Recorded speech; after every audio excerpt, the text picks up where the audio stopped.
que sea de agrado, ¿no? Este curso. Vamos a proseguir con el tema, que es modelación de pozos con surgencia natural. Bueno, soy el ingeniero Eduardo Castillo. Algunas referencias acerca de mí, acerca de mi correo celular y Facebook.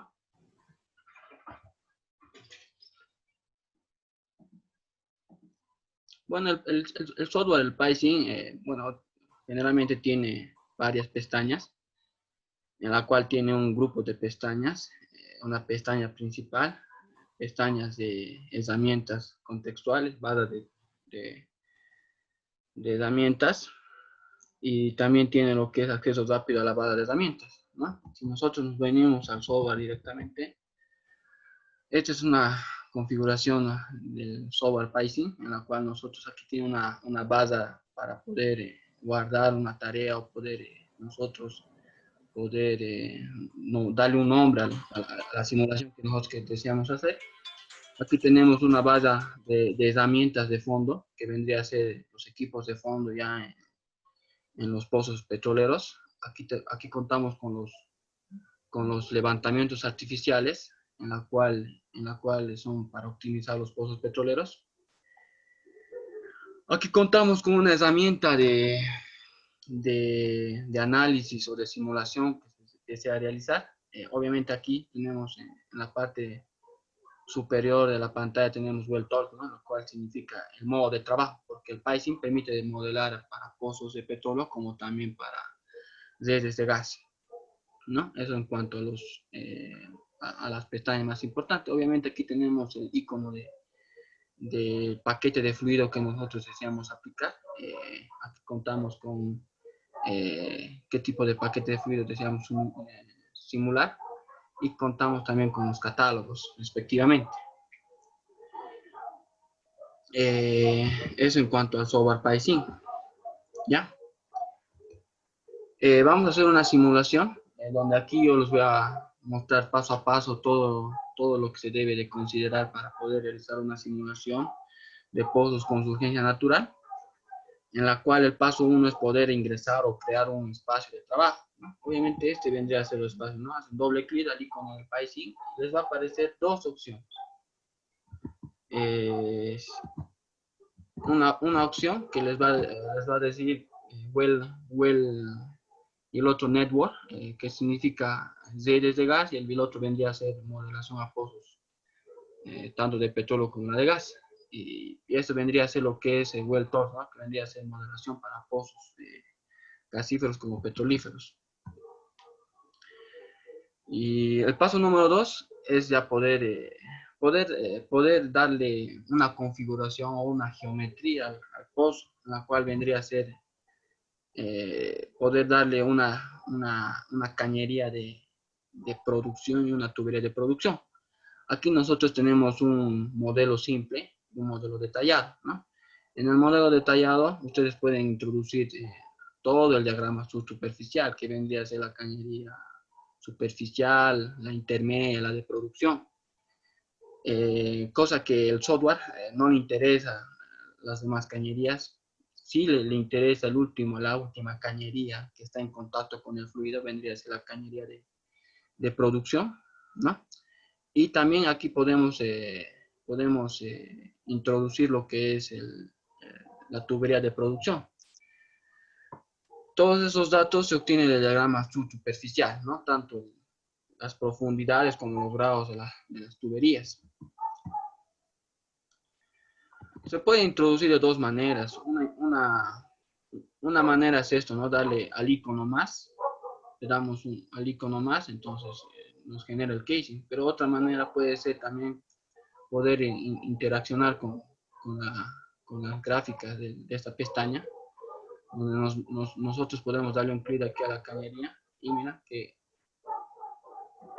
automáticamente se va creando, ¿no? Y si nosotros queremos colocar el tubing, lo propio, ¿no? Entonces nosotros debemos de colocar sus profundidades de ambas tuberías. Para este ejemplo se va a utilizar una cañería. El paso número 3 es poder darle una profundidad y un grado a la tubería. En este caso la profundidad es de 10.000 y El diámetro interno de esa tubería es de 4,778. Para poderle darle esa geometría, nosotros nos venimos al catálogo del software del PySync, donde el software nos va a ofertar todas las cañerías disponibles, dispuestos para poder seleccionar. Obviamente nosotros y en todos los diagramas subsuperficiales, si ustedes se ponen a analizar, siempre van a tener el OD, el grado y el peso. Con esos tres datos, ustedes tranquilamente pueden seleccionar qué tipo de cañería está en el diagrama subsuperficial. Pero en este ejemplo tenemos solamente un ID y tenemos un coso, un espesor que vendría de 0,36. Entonces, con esos dos datos yo también puedo seleccionar. El ID es de 4,778. Miren que aquí me oferta varios grados, ¿no? Entre los cuales está el L80, N80, ¿no? Generalmente entre los pozos de Bolivia que son entre los N80, ¿no? Las que se están utilizando actualmente en la mayoría de los pozos de petróleo. En cuanto a la tubería de producción, en este caso lo ha seleccionado en una L80, ¿no? Para la cañería de producción. Entonces nos venimos aquí.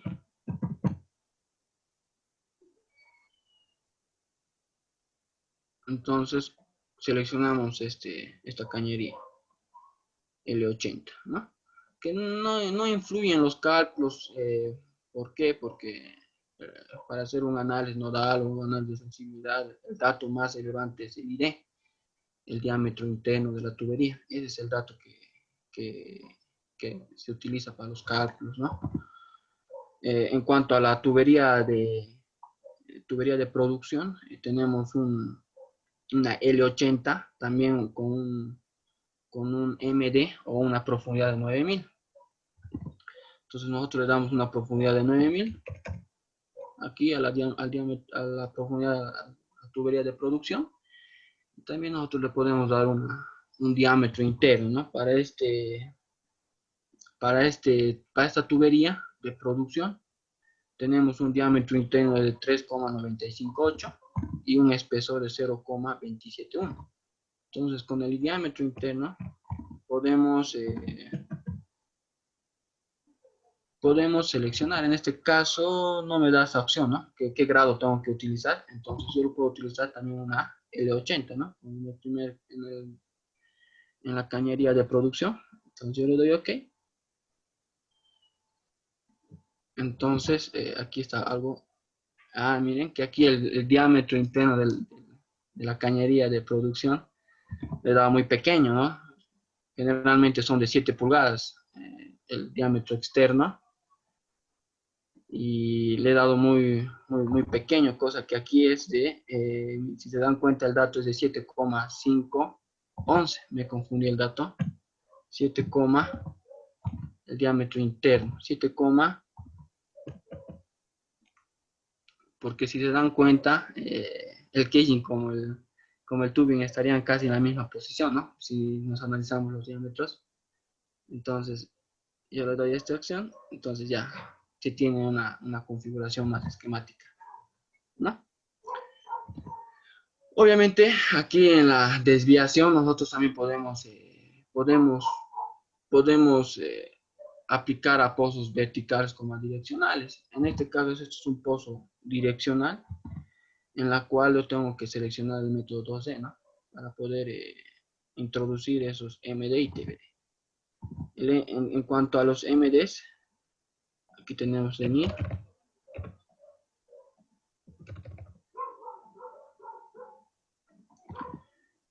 2500.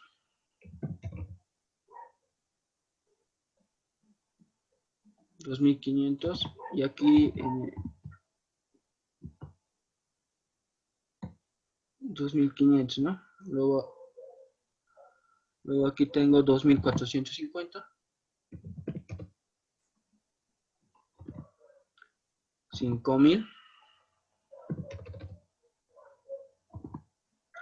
Eduardo, qué Hola. pena interrumpirte, lo que pasa es que estamos viendo solo tu presentación, pero no estamos viendo nada de lo que tú estás haciendo en el programa. Entonces, no sé, veo que en el chat también te están escribiendo, no sé si Ah, dentro de la hora, ya, ya. pero no, Bien que me han no. hecho notar. Mejor. Ok, ok, no, no, no, no. Gracias. A ver, ahora. Ahora sí, ¿se nota? Sí, ahora sí ya vemos, pero Ya se entonces ve. tú nos puedes otra vez decir porque Que va nunca y vimos va, ¿no? el programa. Se Gracias. me ha ido, ¿no? Compartir es el Sí, solo. bueno, que vuelvan a iniciar. Bueno, a ver, haciendo un repaso acerca de lo que les he explicado, el simulador cuenta con herramientas de fondo, aquí como podemos ver, y también aquí tenemos los levantamientos artificiales, aquí tenemos las cañerías de producción como las tuberías de producción. Aquí en la parte principal, en la parte general, ustedes pueden colocar aquí el nombre del pozo. Aquí seleccionar si es inyector y productor y aquí poder seleccionar qué tipo de válvula pertenece, ¿no? Eso más adelante les voy a explicar los tipos de válvulas. Y generalmente aquí podemos introducir el diagrama subsuperficial del pozo, ¿no? En la cual tenemos un simple y un detallado. Si nosotros colocamos detallado, aquí nosotros podemos introducir más cañerías de producción o de más cañerías de revestimiento, en la cual los más típicos son las cañerías superficiales, intermedias de producción, pero cosa que no es relevante, ¿por qué? Porque el simulador toma a la última cañería, que está en contacto con el fluido, tanto el tubing como el casing, ¿ya? Entonces, da lo mismo si ustedes lo colocan a más cañerías para que se vea más bonito, más esquemático, o da lo mismo que lo hagan simple, los resultados no varían. Acá, en el casing, se coloca lo que es las profundidades, tanto en el casing como en el tubing. Y obviamente nosotros tenemos igual lo que es una configuración, ¿no? Aquí nos puede mostrar igual thickness, que significa el espesor, si queremos que nos muestre el espesor o si queremos que nos muestre el diámetro externo como el diámetro interno, ¿no? Eso es dependiendo al usuario que está realizando la simulación.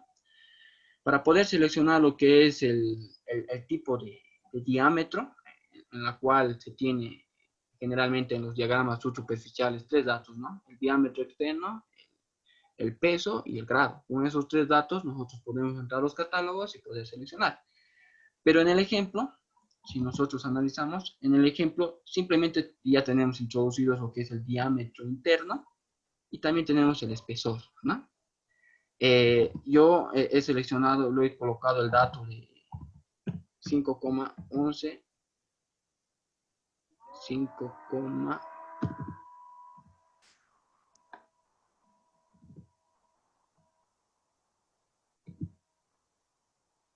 Generalmente, como mira que aquí todos tienen el mismo espesor, es un poco confuso no poder seleccionar, pero lo que he seleccionado es el del grado L80. No es muy importante tener el grado porque hay también tuberías con diferentes grados que generalmente muestran el mismo espesor, el mismo diámetro externo e interno. Entonces, todo depende del diagrama subsuperficial, de datos oficial. Entonces, ese es el que he seleccionado. Y lo propio lo hice para el tubing, para la cañería de producción. Obviamente que aquí tengo 3,958 y su espesor de esto es de 0,21, ¿no?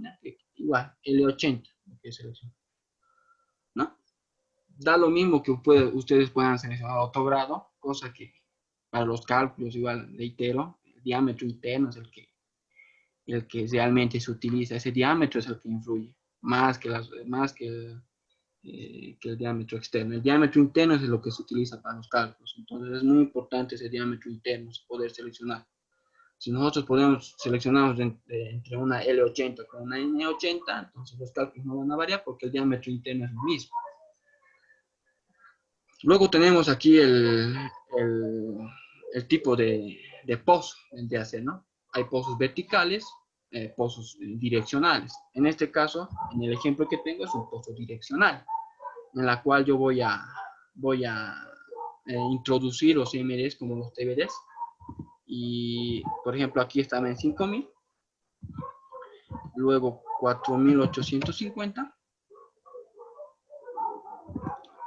7.500, 7.200, 9.000, 9.000 y 8.550. Esta es la configuración o la desviación. Ahora, si ustedes quieren ver algo más esquemático, nosotros le damos 2D y esta es la configuración del pozo, ¿no? Aquí tenemos equipos de fondo, ¿no? Aquí nosotros podemos introducir de manera esquemática, podemos arrastrar el packer y podemos colocarlo en una posición, ¿no? O también nosotros le podemos dar aquí al signo más. Obviamente el packer me va a colocar a una profundidad de 0, donde nosotros le debemos de dar una profundidad. El packer. Por ejemplo, aquí en este esquema, si nosotros analizamos el packer, se encuentra a 8.500, ¿no? Entonces yo le puedo dar esa profundidad. 8.500. Yo una recomendación que yo les doy para el manejo del software es poder cumplir las pestañitas, ¿no? Poder ir llenando cada pestañita, ¿no? Luego pasar al levantamiento artificial, si en caso lo tiene. Como en este ejemplo no contamos con un levantamiento artificial, lo dejamos así. Y aquí, este es el más importante, ¿no? Porque hay algunos softwares que calculan esta variable que se llama coeficiente de transferencia de calor, que es un dato experimental propio del fluido. Generalmente este dato es muy difícil de poder conseguir, pero se tiene una regla, ¿no? Aquí generalmente los pozos gasíferos como petrolíferos aquí en Bolivia, que hay muy poco pozos de petróleo, más es gasífero. Se dice de que cuando se trata de un gas seco, el coeficiente de transferencia de calor varía entre 1 y 3, cuando es petróleo, cuando es condensado entre 5 y 7, y cuando es petrolífero entre 8 y 9. Eso es lo que dice, ¿no? Pero como le digo, es un dato bien experimental. En el ejemplo lo utiliza lo que es un coeficiente de transferencia de calor de 5, ¿no? Este coeficiente de transferencia de calor se utiliza para poder calcular la temperatura versus profundidad, ¿no? Eso para tener un cálculo real, porque este transferencia de coeficiente de calor se divide en 3, ¿no? Una de radiación, de conducción y hay uno más que no me acuerdo, pero son 3, por eso es que la suma de esos 3 es un coeficiente de transferencia de calor total.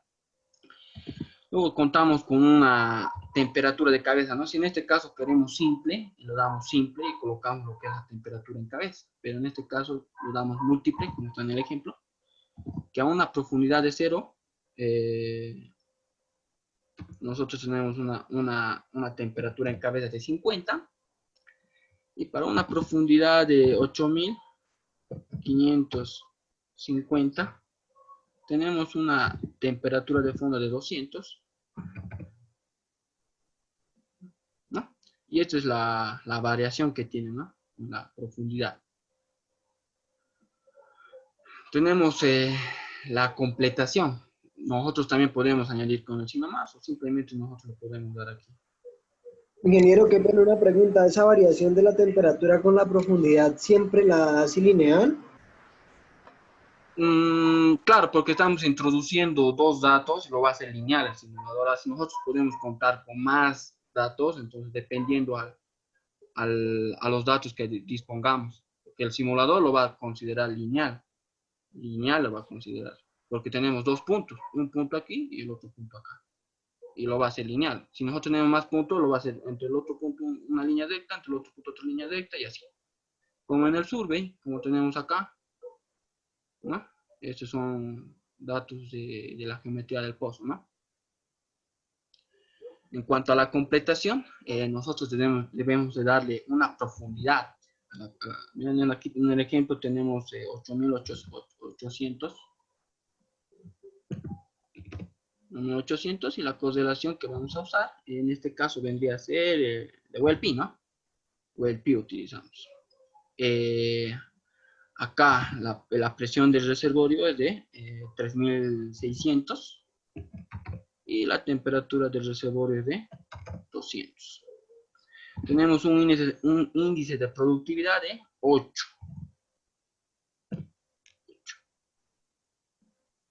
Luego debemos de seleccionar un paquete de fluido. En este caso,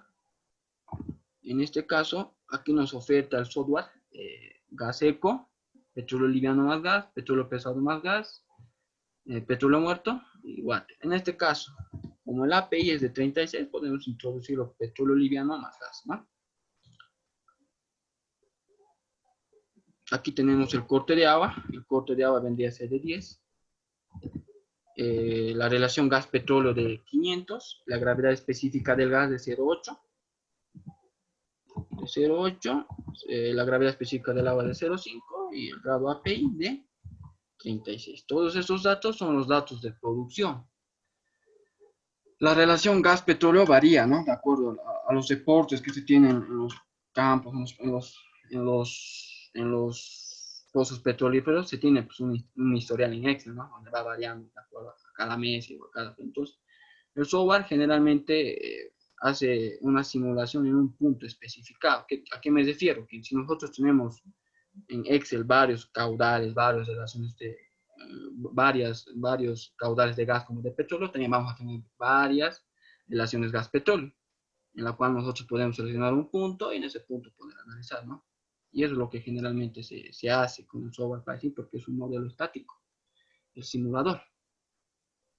Entonces miren que acá, aquí, nos bota que todo está válido, está simulado. Y cuando generalmente, si uno se olvida en introducir algún dato, aquí nos va a salir un error mal, o un mensaje que está erróneo en la simulación, donde si en caso nosotros hubiésemos introducido algún dato mal, entonces el simulador también te ayuda a descifrar dónde te estás equivocando o qué dato está erróneo. Entonces, si eso hubiese sido el caso, entonces nosotros le hubiésemos dado doble clic, entonces nos hubiese mandado ahí directamente a la pestaña donde estamos introduciendo algún valor mal o erróneo. Como todo está bien, entonces lo que se prosigue a hacer es poder realizar un análisis nodal, ¿no? En este caso, el ejercicio me dice que en la pestaña de inicio seleccione la configuración de Haneren and Brown para flujo vertical y la correlación de Beck-Hamrill para flujo horizontal, ¿no?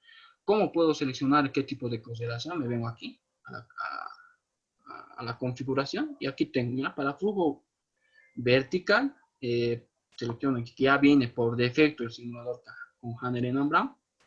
Y también para flujo horizontal, ya viene por defecto, lo que es para flujo Beck-Hamrill, ¿no? Y obviamente aquí para un flujo monofásico, ya sea si nosotros estamos produciendo ya en una sola fase, o para pozos inyectores de agua, se puede utilizar estos tipos de consideraciones, la de Modi, Hasselblad, etc. Salga de la simulación, obviamente, ¿ya? Lo que vamos a proseguir a hacer es realizar un análisis nodal, ¿no? Para ello, para realizar un análisis nodal, me vengo acá, a esta pestaña de análisis nodal, y me permite, o me muestra una opción, donde quiere que yo me ubique el nodo de solución. Generalmente, cuando se hace una simulación simplemente a un pozo, el nodo más común es el del fondo del pozo.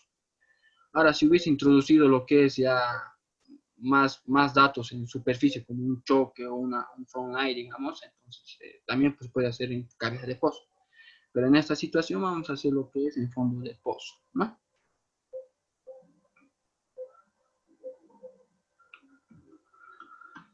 Entonces acá me pide un dato, que es, este dato es la presión de cabeza, que aquí el simulador lo identifica como la presión de salida, ¿no? Pero para nosotros, como estamos analizando en el fondo del pozo, la presión de salida vendría a ser de cabeza, que para el ejemplo es de 300 psi. 300 y le doy código.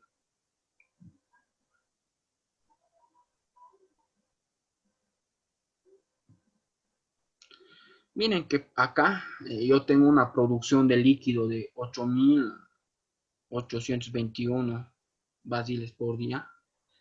Recuerden que el análisis nodal no solo simplemente es para líquido, se puede graficar para los tres fluidos presentes, ¿no? Ya sea agua, sea gas, y también el petróleo en este caso, ¿no? ¿Cómo yo puedo identificar qué variable analizar, me vengo acá, le doy un clic derecho, editar, al eje X, ¿no? Aquí tengo Short Tab, líquido. Yo quiero el petróleo.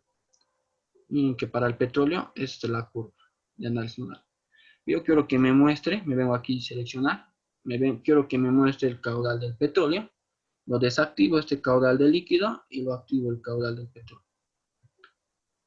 Y le doy OK, ¿no? Generalmente el caudal del petróleo es de 7.939, ¿no? Entonces, esto me permite identificar de cuánto estoy produciendo en condiciones actuales, se podría decir, ¿no? Dependiendo, como les digo, a los datos que ustedes tomen. Este es el caudal que mi pozo está produciendo para una surgencia natural a esas condiciones. ¿A qué me refiero a esas condiciones? A esos datos de producción. Obviamente, ¿no? También se puede identificar la envolvente. Vamos a dejarlo en líquido. Generalmente se pone así. Nos venimos a chat. Lo dejamos en líquido. Análisis del líquido. Y le doy aquí el punto de burbuja, ¿no? El punto de burbuja, si ustedes nos analizamos, es este punto de acá. Más o menos como a 2100 y algo, ¿no? Punto de burbuja, la verde. Y si queremos nosotros identificar la envolvente, tenemos acá, ¿no? Lo que esta envolvente. Tenemos lo que es una velocidad de erosión, un ratio máximo.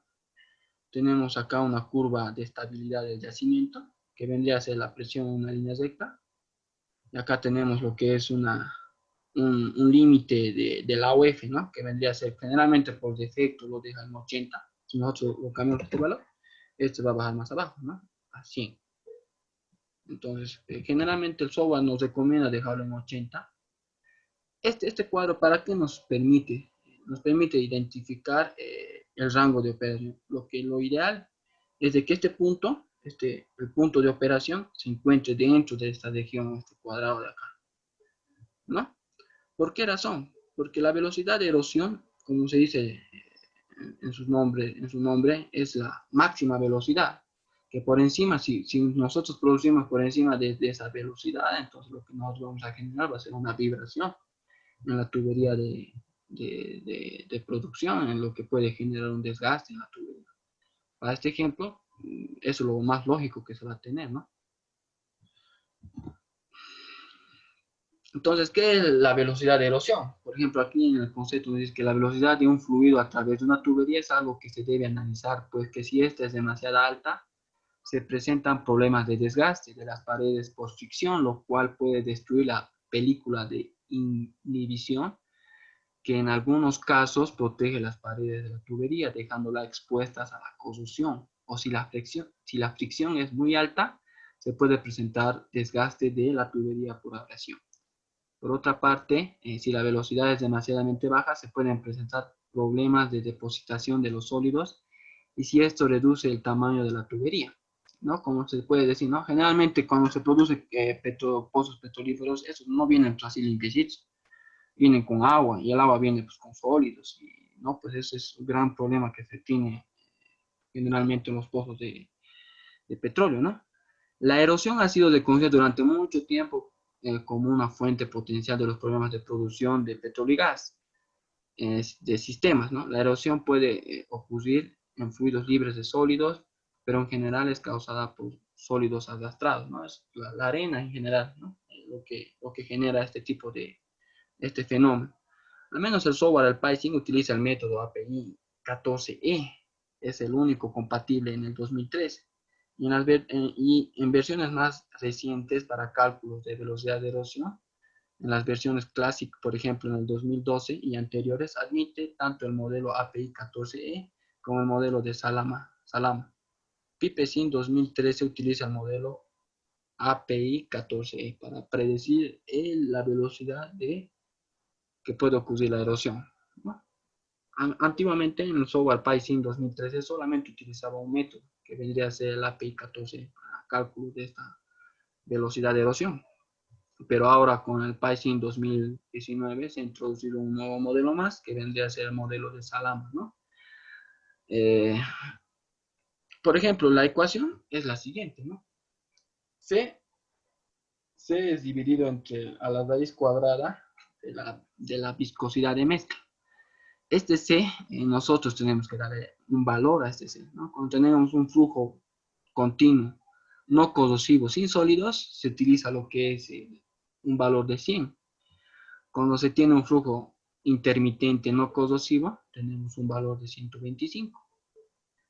Si tenemos un flujo continuo corrosivo sin sólidos, entre 150 y 200. Y si tenemos un flujo intermitente corrosivo, entre 250, ¿no? Y este valor, ¿dónde lo introducimos en el software? En el software lo introducimos acá, ¿no? Erosión, corrosión. Mira que nosotros estamos usando el valor de 100, que por defecto el simulador lo deja en valor de 100. Si nosotros contamos con un flujo continuo, sin sólidos y no corrosivos, ¿no?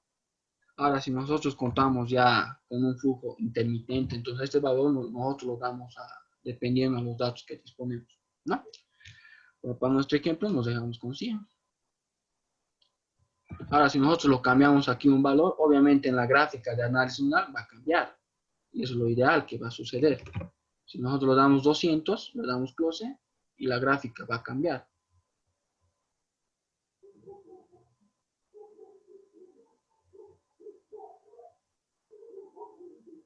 Porque la ecuación está en función a ese parámetro, ¿no? Miren cómo cambia. Entonces, extraiga los resultados y compárelo con las respuestas, ¿no? Obviamente, para poder nosotros obtener el punto de operación, es mediante el análisis nodal, ¿no? Como lo hemos seleccionado, vamos a dejar por defecto el valor de 100. Entonces, de líquido, ¿cuánto produzco? Y cuánto de presión de fondo fluyente obtengo. De líquido voy a obtener en superficie de 8.821 y aquí me sale 40, no hay una variación. La presión de fondo fluyente es de 2.497 y aquí de 95. El AOF es aquí muy difícil de poder identificar, ¿no? Obviamente si queremos ver los resultados de esta análisis nodal, nosotros buscamos, ¿no? El inflow, una presión mínima, la cual vendría a ser esta, digamos. Una presión menor a esa no existe. Entonces, más o menos sería este valor. 21.291, aquí sale 21.311, hay una variación. Y si queremos ver o poder identificar, nosotros venimos aquí a la completación, nos venimos aquí al reservorio, y aquí igual podemos nosotros identificar el AOF, ¿no? 21.311, que vendría a ser el mismo valor de acá, ¿no? También en esta pestaña, en el análisis nodal,